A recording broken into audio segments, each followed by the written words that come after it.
नमस्कार साथियों, आप सभी का स्वागत है मेरे YouTube चैनल पे। और इस चैनल को आप ज़्यादा से ज़्यादा शेयर करें, सब्सक्राइब करें, लाइक करें। आप लोगों का साथ बहुत आवश्यक है। तो अब हम पिछले वीडियो का कंटिन्यूटी में बात करेंगे बंगाल की राजनीति के बारे में, एसआईआर के बारे में और मूल रूप से उन 3 नारों के बारे में जो बहुत पॉपुलर है बंगाल को लेकर के। एक है जय बांग्ला, दूसरा है खेला होबे और तीसरा है माँ माटी और मानुष। जय बांग्ला का नारा, जिसका भारत से कोई संबंध नहीं है, जय बांग्ला का नारा 1960 में शेख मुजीबुर रहमान ने दिया था पाकिस्तानी शासन के विरोध में, और जिसके भविष्य का परिणाम ये हुआ कि 1971 में युद्ध हुआ और पूर्वी पाकिस्तान बांग्लादेश बना। फिर नारा दिया गया था 1991 में खालिदा जिया द्वारा माँ माटी मानुष का, और उसके बाद 2013 में नारा दिया गया था खेला होबे, जो भारत में पॉपुलर हुआ 2021 के चुनाव में। तो बेसिकली जो नहीं जानते उन्हें बताऊं कि खेला होबे नारे का अर्थ क्या था। खेला होबे नारे का मतलब ये था कि जो भी विपक्षी पार्टी का समर्थक रहेगा उसके साथ खेला होबे। खेला का अर्थ था पॉलिटिकल क्राइम। आपको आपके घर में नहीं रहने दिया जाएगा, या तो आपकी हत्या कर दी जाएगी या फिर आपसे लूट खसोट की जाएगी। एक नागरिक के तौर पर जो आपके अधिकार होते हैं वो आपको नहीं मिलेंगे। और इस नारे का प्रयोग 2013 में बांग्लादेशी हिंदुओं के खिलाफ किया गया, और लगभग वैसा ही 2021 में हुआ जब चुनाव टीएमसी जीत गई, काफ़ी अच्छे वोट शेयर से जीती थी।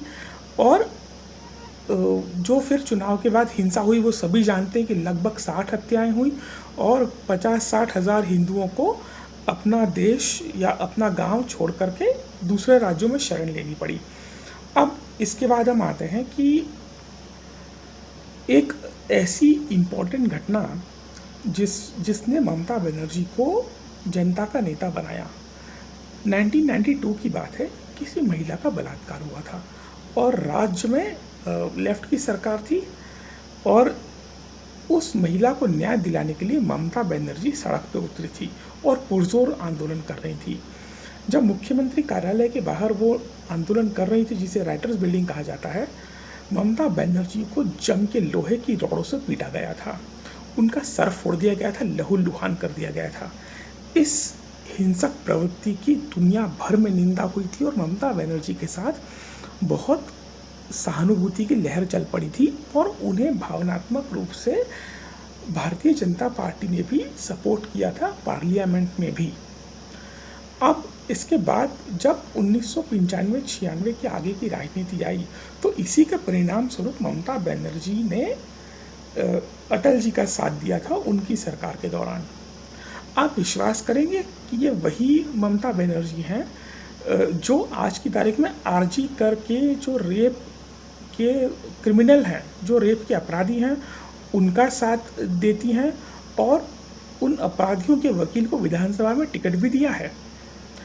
ये वही ममता बनर्जी हैं जो आज तो विरोधियों के साथ बांग्लादेशियों के साथ खड़ी हैं। आप देख रहे हैं बांग्लादेशियों को बचाने के लिए, घुसपैठियों को बचाने के लिए सुप्रीम कोर्ट तक चली गई।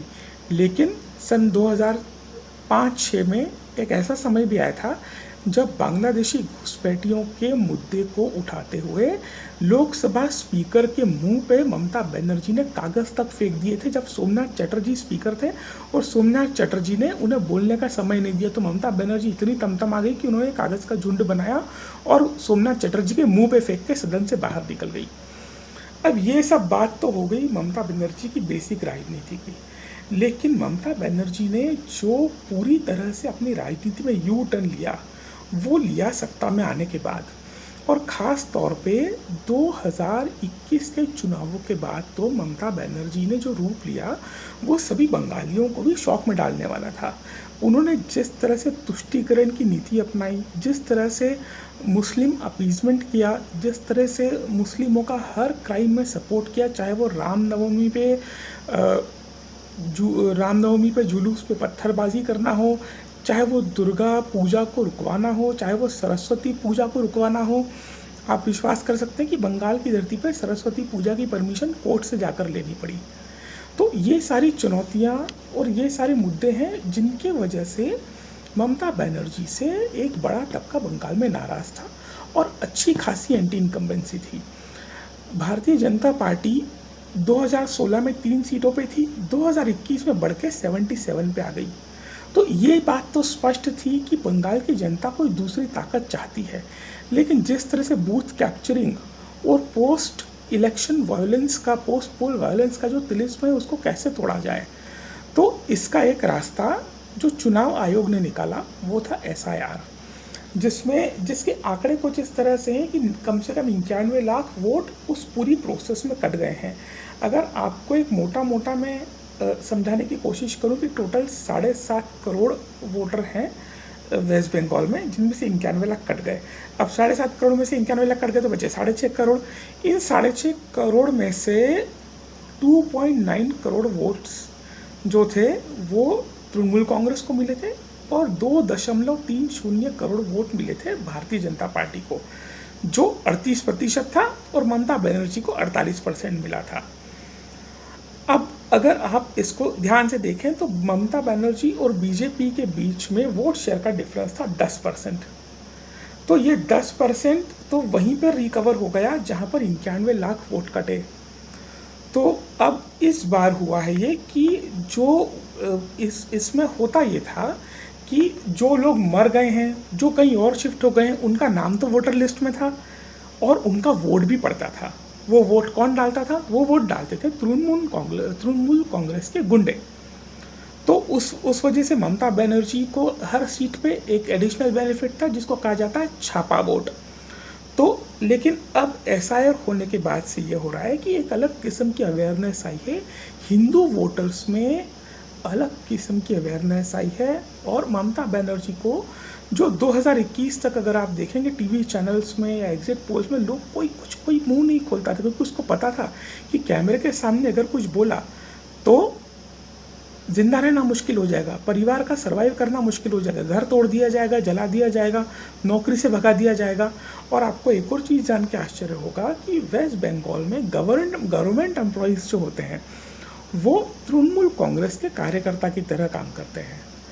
तो इस बार जब एसआईआर हुआ तो 91 लाख वोटों के कटने के साथ साथ जो सीआरपीएफ ग्राउंड पे उतरी, जो केंद्रीय फौज, केंद्रीय पुलिस, केंद्रीय बल ग्राउंड पे उतरे हैं, उससे आम वोटर का डर बहुत हद तक गायब हुआ है। आप देख सकते हैं बहुत सारे लोग अब कैमरे के सामने ये बोल रहे हैं कि पलटानू दरकार, मतलब अब परिवर्तन की आवश्यकता है। अब इस परिवर्तन में निश्चित रूप से जो अपीजमेंट है, वो जो पिछड़ापन है वेस्ट बंगाल में, आप इस बात को मानिए कि कोलकाता जैसा महानगर पिछले 15-20 सालों में कितना ज़्यादा पीछे रह गया, जबकि पिछले 20-25 सालों में हमने गुड़गांव, नोएडा, बेंगलुरु, हैदराबाद जैसे नए महानगर आगे बढ़ते देखे, लेकिन इसमें अब कोलकाता का नाम कहीं भी नहीं आता।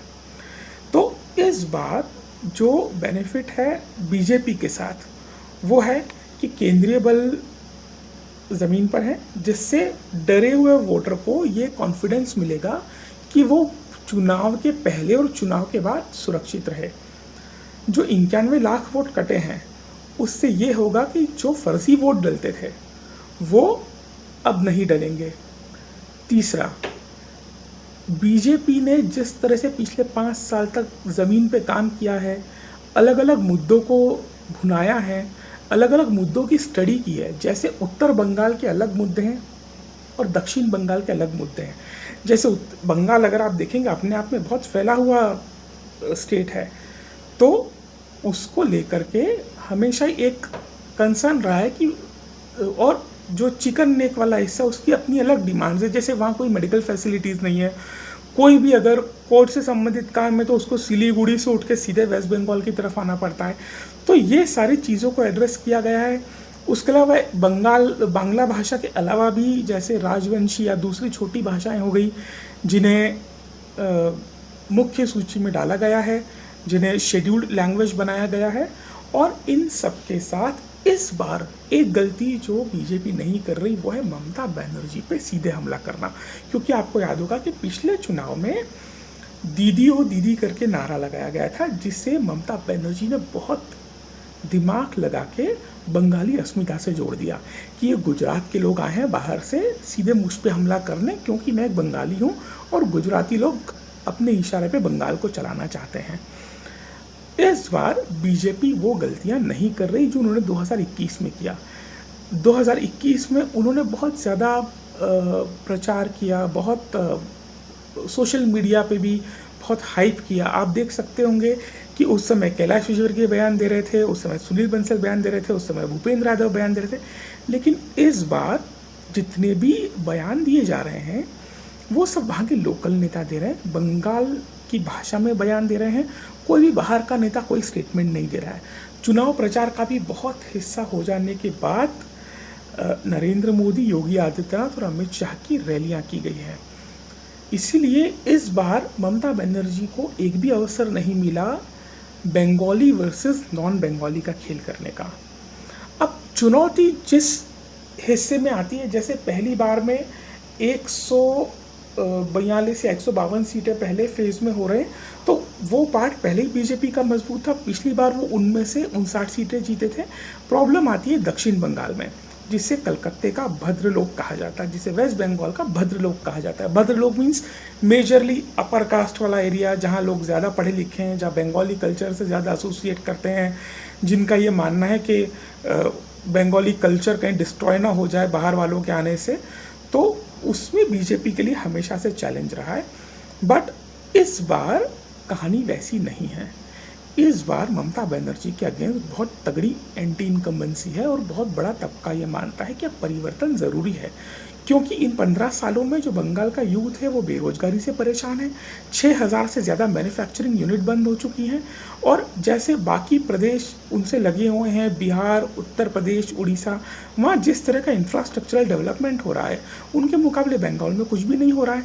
और जो माइनॉरिटी अपीजमेंट ममता बनर्जी ने किया है वो सबसे बड़ा मुद्दा है। तो उसके आधार पे इस बार ये संभावना है कि भारतीय जनता पार्टी जीत भी सकती है। हालांकि भद्रलोक में भाजपा को ज़मीन बनाना इतना आसान नहीं है, क्योंकि भद्रलोक की जो पॉपुलेशन है जनरली बहुत कंजर्वेटिव माइंडसेट की है। दे आर ऑफ माइंडसेट की बाहर की कोई पार्टी नहीं आना चाहिए, हमारा कल्चर डिस्ट्रॉय हो जाएगा, हमारा खाने का तरीका डिस्ट्रॉय हो जाएगा। जिस तरह से आपने देखा भी होगा, रिसेंटली ममता बनर्जी ने कहा था कि अगर बीजेपी आ गई तो माछी भात मिलना बंद हो जाएगा। फिर उस नैरेटिव को तोड़ने के लिए बीजेपी के सारे नेताओं ने माछी भात की पार्टियाँ दी थी और अपने नेताओं का मछली खाते हुए वीडियो डाला था। लेकिन जिस किस्म की पोलिंग फर्स्ट फेज़ में हुई है, सेकेंड फेज़ में हुई है, विच इज़ 90% प्लस, वो ये बताता है कि बहुत ज़बरदस्त एंटी इनकम्बेंसी है। और जिस प्रकार से लोग दिल्ली, बम्बई और चेन्नई जहाँ भी रह रहे थे वहाँ से वोट देने के लिए स्पेशली वापस अपने शहर आए हैं, और ज़्यादातर ये चाहते हैं कि नहीं, अब बदलाव होना चाहिए, अब बंगाल को हम पिछड़ा हुआ नहीं रहने देंगे। और कई लोगों का यह कहना है कि 2026 ही एकमात्र अंतिम चुनाव का ऑप्शन है बंगाल को बचाने के लिए, इस्लामीकरण से बचाने के लिए, वरना इसे कश्मीर बनने से कोई नहीं रोक सकता। अब कल चुनाव की गणना है, देखते हैं क्या होता है। लेकिन जो मेरी अंडरस्टैंडिंग है, बीजेपी पहले से बहुत बेहतर करेगी, ममता बनर्जी की सीटें बहुत कम होंगी पहले से। उम्मीद इस बात की लगाई जा रही है कि भाजपा जीतेगी, लेकिन मेरा ये मानना है कि भाजपा के लिए जीतना बहुत मुश्किल है, क्योंकि कम से कम 30% वोट तो मुस्लिम वोट है जो सीधा सीधा ममता बनर्जी को जाएगा। और जो भद्रलोक का वोट है मिडिल क्लास हिंदू का या अपर क्लास हिंदू का, उसमें भी किसी तरह के चेंज को लेके दिमाग में बहुत सारे ब्लॉकेजेस बने हुए हैं। इसलिए बंगाल में भद्रलोक के लोग इतने आसानी से कोई परिवर्तन नहीं करते। इससे पहले भी लेफ्ट को 35 साल बिठा के रखा, जिन्होंने पूरा इंडस्ट्रियलाइजेशन बंगाल का बर्बाद कर दिया। तो आज भी कहीं ना कहीं एक माइंडसेट की प्रॉब्लम है। लेकिन जिस तरह से लोकली अमित शाह उतरे हैं, सेंट्रल फोर्सेस के उतरने से लोकल वोटर्स में इस बात का कॉन्फिडेंस आया कि हम सुरक्षित हैं और चुनाव के बाद भी हम सेफ रहेंगे। जिस तरह से एंटी सोशल एलिमेंट्स अरेस्ट हुए हैं, कम से कम 2500 से ज़्यादा तृणमूल कांग्रेस के वो गुंडे अरेस्ट हुए हैं जिन्होंने 2021 के चुनावों के बाद हिंसा की थी। और जिस तरह से इलेक्शन कमीशन ऑफ इंडिया ने चुनावों के दौरान बहुत प्रिकॉशंस लिए हैं, और इस बार एक रिकॉर्ड ये रहा है कि जहाँ हर बार चुनावों में बहुत हत्याएं होती है, इस बार 0 मर्डर्स हुए हैं, कोई हत्या नहीं हुई, जिसके लिए इलेक्शन कमीशन ऑफ इंडिया की तारीफ होनी चाहिए। बाकी भाजपा सरकार बना भी सकती है। ये मैं कहना चाहता हूँ चुनाव के बारे में। बाकी नंबर्स में भी नहीं दे सकता, फिर भी मोटा-मोटा अगर बीजेपी सरकार बनाती है तो 165-170 के बीच में रहेगी और तृणमूल कांग्रेस 110-120 तक रहेगी और कहीं लेफ्ट को एक आध दो सीटें और कांग्रेस को 2-3 सीटें मिल सकती हैं। लेट्स होप कि बांग्लादेश ना बने, वेस्ट बंगाल भारत का ही हिस्सा रहे और विकास के पथ पे आगे रहे और कोलकाता का उसको खोया हुआ गौरव जल्दी वापस मिले। जय भारत, जय हिंद।